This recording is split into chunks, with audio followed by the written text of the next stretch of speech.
হঠাৎ করে শনিবার, আমি কথা বলছি রোববার 22 জুন 2025-এ 21 তারিখে বিএনপি মহাসচিব মির্জা ফখরুল ইসলাম আলমগীর তিনি এনসিপির জন্য সাংঘাতিক মায়া মমতা দেখিয়েছেন। ঘটনাটা অনেকের মাথায় ধরবে না, কিন্তু আমি আপনাদেরকে একটু সহজ করে দিতে পারি। বিএনপি মহাসচিব বলেছেন যে এনসিপিকে সুযোগ দেওয়া দরকার, সবাই সহযোগিতা করবে, এনসিপি প্রতিষ্ঠিত হোক। তার কথার ধরন এরকমই, এটা সবাই চায়, প্রত্যাশা করে। তো আমি হঠাৎ করে আমার কানে খটকা লাগছিল, যেগুলো যা শুনছি এগুলো কয়েকদিন আগের ঘটনার সঙ্গে কেন যেন মিলে না।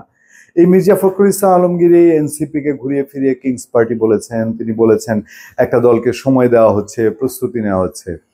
এর মধ্যে দেখেন আরো একটা ঘটনা ঘটেছে। 2-3 দিন আগে বিএনপি স্থায়ী কমিটির সদস্য সালাউদ্দিন আহমেদ একটা অনুষ্ঠানে এনসিপির নেতা নাহিদ ইসলাম এবং জামাতের নেতা সৈয়দ আবু তাহেরের দুজনের হাতে হাত রেখেছেন, 3 জনের হাত একসাথে। ছবিটা খুব ছড়িয়েছে, দেখবেন। আসলে মিনিংটা কি, আসলে কি হতে যাচ্ছে, কি করতে যাচ্ছে বাংলাদেশের মানুষ বুঝে। বাংলাদেশের রাজনীতি তখন 2টা বিভক্ত, একটা ছিল আওয়ামী লীগ, এনটি আওয়ামী লীগ। এখন আওয়ামী লীগকে যেভাবেই হোক সরিয়ে দেওয়া হয়েছে। এই সরিয়ে দেওয়ার পেছনে সবাই একসাথে কাজ করেছে, বিএনপি, জামাতে ইসলামী, তারপর এনসিপি, বর্তমান সরকার, তারা সবাই একসাথে কাজ করেছে, কাজ করে সরিয়ে দিয়েছে। এবং এই যে এনটি আওয়ামী লীগ ফোর্স, এই এনটি আওয়ামী লীগ ফোর্স বিএনপি, জামাতে ইসলামী, এনসিপি, নীতি আদর্শ বলেন বা ভাবধারা বলেন, 3টা দলই কিন্তু প্রায় কাছাকাছি। জামাতের শুধু একটাই পার্থক্য, সে ধর্মীয় ব্যাপারটাকে সে অনেক বেশি হাইলাইট করে। আর অন্যান্য দিক থেকে, বাংলাদেশের দিক থেকে তাদের মোটামুটি একরকম চলাফেরা। সুতরাং বিএনপির হয়তো এনসিপির দিকে একটা সহানুভূতিশীলতা তৈরি হয়েছে, বা এমনও হয়তো হতে পারে যে ভোটের রাজনীতি, ওই যে লন্ডন বৈঠক নিয়ে আমরা বলি না, যে লন্ডন বৈঠকে কি অন্য আর কিছু সমঝোতা হয়েছে কিনা। এনসিপি একটু একটু বলেছে যে এরকম যৌথ বিবৃতি ঠিক না, জামাত একটু একটু বলেছে। এখন দেখবেন ওই লন্ডন বৈঠক নিয়ে আর কথা বলে না। কারণ হচ্ছে কি, আমরা কি এমন ধরে নিব যে লন্ডন বৈঠকে যে আচ্ছা এই বাচ্চা ছেলে পেলেগুলা যা করেছে, নতুন তো, এরা বোঝে না, মাঝে কিছু ভুল ত্রুটি কি করেছে, এরকম তো হয়, আদত বিএনপির বাইরে যাওয়ার সুযোগ নাই, ঠিক আছে, এরা যেহেতু কিছু কষ্ট করেছে, 2-4-5টা সিট এদের জন্য ছেড়ে দিলাম। আগামী নির্বাচন কি হবে তো আপনারা বুঝতে পারছেন। বিএনপির মতামত, বিএনপির ইচ্ছা এবং টার্গেটের বাইরে তো আর এটা হওয়ার সুযোগ নাই। তো এনসিপিকে কিছু ছেড়ে দেয়া। মূল প্রশ্নটা আমি যেটা তুলেছি, এনসিপি নির্বাচন কমিশনে নিবন্ধনের জন্য মরিয়া।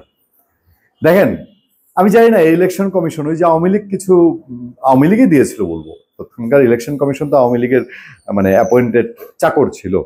ওই বাংলাদেশ সুপ্রিম পার্টি মনে আছে নাকি, ওই এক হুজুর টাইপের এক লোক, ওই যেন গাবতলিতে লালকুঠির চিপার ভিতরে তার একটা মসজিদ মাদ্রাসার পার্টি অফিস বানায় নিবন্ধন নিয়েছিল। আচ্ছা, সেই রকম ভাবে এনসিপিও কি এখন এই যুগে, এই যে অটো পাস করে না মেট্রিক ইন্টারমিডিয়েটে, তারাও নিবন্ধন চাচ্ছে কি ওই কনফিডেন্ট হয়েছে জমা দিলেই পাস।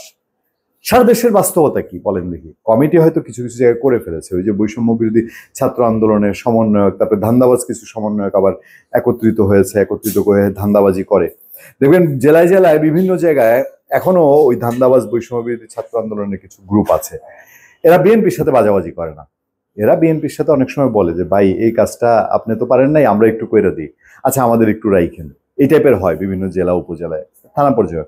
ওই রকম কিছু কিছু জায়গায় কমিটি করেছে। কিন্তু সারা দেশে একেবারে রাজনৈতিক দল যে বলতে আমরা কি বুঝি, আমরা বুঝি বিএনপি, আওয়ামী লীগ, জামাত ইসলামী, চরমনাই পীর সাহেবের ইসলামী শাসনতন্ত্র আন্দোলন, এইসব দলই তো।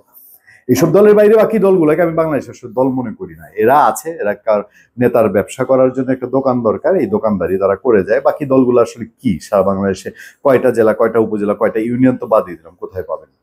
এনসিপিরও একই অবস্থা, কিন্তু ওই যে পার্থক্য, বাংলাদেশ সুপ্রিম পার্টি আওয়ামী লীগ শেখ হাসিনার সময় যেই আশীর্বাদ পেয়েছে, এনসিপিও কি এখন আবার সেই আশীর্বাদ পেতে গিয়ে অটোপাস নির্বাচনের নিবন্ধন আমরা দেখে ফেলবো, একটা প্রতীক পেয়ে ফেলবে, সেরকম কোন দিকে যাচ্ছে?